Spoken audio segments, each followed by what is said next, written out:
Don't be mad at Caitlin Clark. She's getting $28 million. Don't they want sisters to get paid, or they don't want a white girl to get paid first? I think that's what it is. Definitely what it is. Since she has signed this contract, you guys, and her WNBA season has come and gone. And with that, Nike has not done one thing to promote her. We have not seen any commercials. We have not seen any ads. We have not seen any Caitlin Clark merchandise. And we for sure as hell have not seen any Caitlin Clark signature shoes. A silent war has been raging in the WNBA for years, fought not on the hardwood, but in corporate boardrooms and media headlines. It's a battle for respect, visibility, and money that has pitted seasoned veterans against a system they felt had long ignored them. But that silent war became a deafening explosion with the arrival of one player, Caitlin Clark. Her unprecedented fame didn't just bring new eyes to the league, it ripped the cover off deep-seated frustrations and exposed a bitter truth that the WNBA's reigning queen, A'ja Wilson, and others could no longer ignore. Nike struck absolute gold when they signed Caitlin Clark to an 8-year, $28 million endorsement deal. So why in the world are they ignoring her? It's Nike, Under Armour, Adidas, Reebok, whoever said, because she sell our shoe. Could we sell our shoe? Because when you sit there and say, Caitlin Clark got $28 million, first of all, that equals $3.5 million a year if you do the division. Ever since, Angel Reese had that injury, to me, and also coming off of Olympic break, Caitlin Clark separated herself. She should have been unanimous. Now to celebrate her, one thing that people forget is as a rookie, she was the most blitzed player in the WNBA, and she still put up 19, 5, and 8 assists. When you deal with corporate America, it is no feelings involved. It is purely business. And a lot of people get emotional over race, over how good you are, over if this person's a better basketball player, football player, rapper, singer. The detonation was triggered by a single deal that felt more like a corporate coronation than a contract. Nike reportedly handed Caitlin Clark a staggering $28 million 8-year endorsement deal, complete with her own signature shoe, before she had even played a single professional minute. That figure alone is more than most WNBA legends make in their entire careers, from basketball salaries. The message from the world's biggest sports brand was loud and clear. The established queens were being sidelined, and a new heir had been chosen to rule the empire. This wasn't just business, it was a public declaration that sent a shockwave of disbelief and resentment through the league's locker room. It is all about business for corporations in corporate America. And it's all about, can you sell their product? At the epicenter of this brewing storm was A'ja Wilson, the undisputed best basketball player on the planet. A two-time MVP, a WNBA champion, a Defensive Player of the Year, and an Olympic gold medalist, her resume was untouchable. Yet her endorsement portfolio had never reflected her on-court supremacy. As the world fawned over Clark, Wilson's patience began to fray. Her cryptic tweet, "We love a good narrative," was a thinly veiled shot at the media machine that was anointing Clark as the league's savior. It was her way of asking a question that burned in the minds of many. With all my accomplishments, why am I being treated like I'm second fiddle to a rookie? I want A'ja Wilson to have a shoe and every black young lady to have a shoe. But she's marketable, and I'm not saying you young ladies aren't.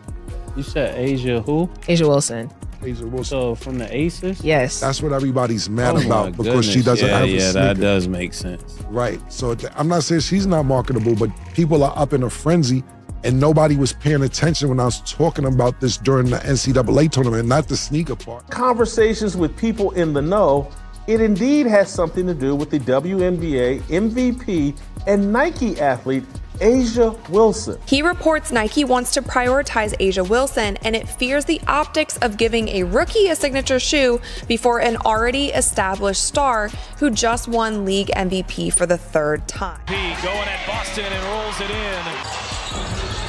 This is going to be a good matchup. Mercedes and A'ja. Wilson on.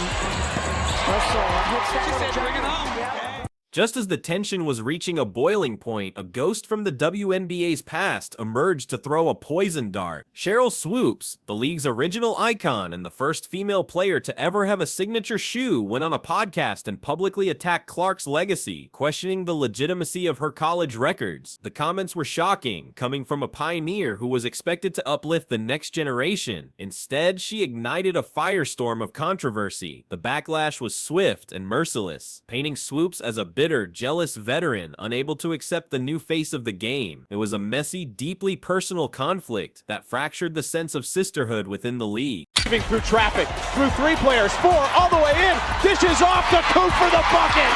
Oh my goodness. These got worn a little bit. Well, it's not that they're really falling apart. It's just that I just hoop so hard. Can you read that? Swoop. So when you're up here and people are down there, they can still see your name.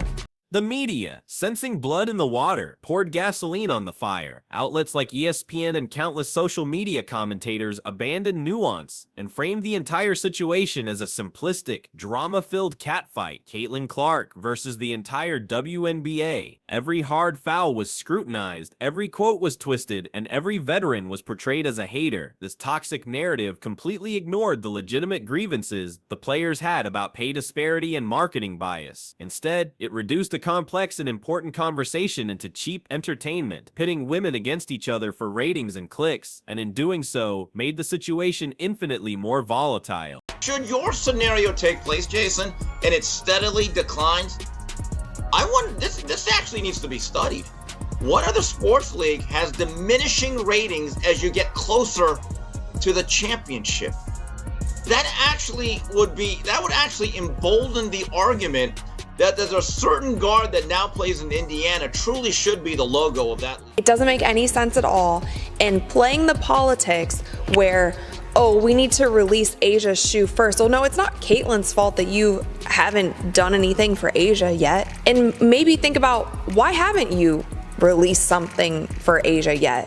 Is it because you're not sure how it will sell? And if that's the truth, like, that's just business. Why are we coddling these women? You wouldn't see this on the men's side. If a brand thinks they're gonna sell shoes with a player, they're gonna release some stuff. They're not gonna be like, oh, well, so-and-so has been playing in the league a little bit longer, so I'm gonna make sure I get theirs out first, then we'll push Caitlin's 2 seasons. They're saying now that we might not get a signature shoe from Caitlin until 2026 or 2027. This media frenzy deliberately ignored the massive, uncomfortable elephant in the room race. For decades, black women have been the dominant force in the WNBA, yet their marketability has consistently been undervalued by corporate America. Players with resumes as decorated as A'ja Wilson's have watched as less accomplished white athletes receive more lucrative endorsement deals. Clark's immediate elevation to the commercial pinnacle of the sport felt, to many, like the ultimate confirmation of this painful bias. It wasn't about Caitlin Clark as a person, it was about the system that crowned her so quickly while forcing black stars to fight for every scrap of recognition. Now let's talk about regular season viewership, not draft viewership. Regular season viewership, it grew by 20% in 2023. It's grown by 180% now, which means it would take another 5 or 6 years to do what Caitlin Clark has done. It was really great to partner with Shoot Away and be able to give a machine back to Dowling. This is a place that's very special to me, very special to my family. The gun is really easy to use, and that's what I love about it. You only need one person to come in and get a lot of shots up. You can assemble it by yourself, raise it up by yourself. You can go in, get your shots up in a quick amount of time and really get better at your game. The simmering off-court resentment soon boiled over and became brutally physical. During a game against the Chicago Sky, player Chennedy Carter delivered a blindsided hip check to Clark, sending her to the floor. The play was more than just a hard foul, it became a national incident. It was replayed endlessly on sports networks, debated by politicians, and treated as a physical manifestation of the league's alleged jealousy. This single on-court moment became a proxy war for the entire culture clash, transforming a basketball game into a referendum on race, privilege, and respect in women's sports. The pressure on the league had never been higher.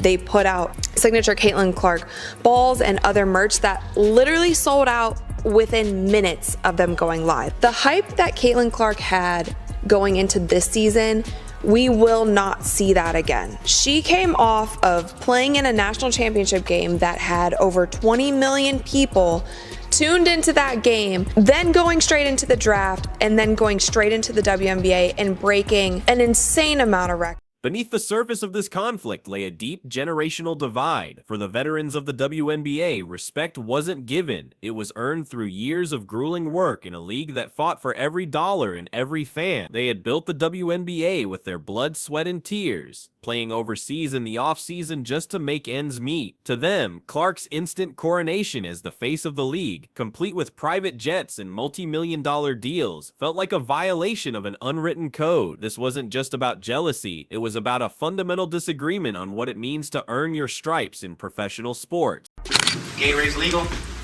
I mean, they pay me. They Pepsi. This a Pepsi product. I can drink this one.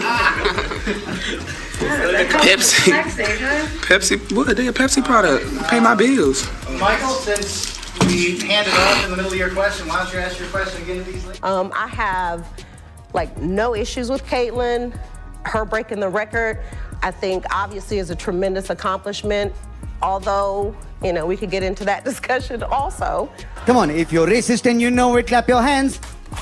Because there's a big debate on Lynette Woodard having the actual record. Behind all the drama, the corporations were playing a cold, calculated game of their own. Nike's decision to invest so heavily in Clark wasn't just about her talent, it was a strategic gamble to capture a new massive and predominantly white audience that had never watched the WNBA before. In their eyes, Clark was a safer, more palatable face to market to mainstream America. It was a ruthless business decision that prioritized perceived marketability and demographic appeal over the proven on-court dominance of players like A'ja Wilson. It revealed the cold calculus that often governs sports marketing, where narratives can be more valuable than championships. But A'ja Wilson refused to be a footnote in her own league's history. While the world was distracted by the chaos, she was preparing her checkmate move. After months of public debate and mounting pressure, Nike made an announcement that stunned the sports world. A'ja Wilson was finally getting her own signature shoe, the A1. This was no consolation prize. This was a victory she had seized through her sheer dominance, an unwavering refusal to be ignored. She hadn't been gifted a seat at the table. She had forced the entire industry to build a new one just for her, proving her power was undeniable.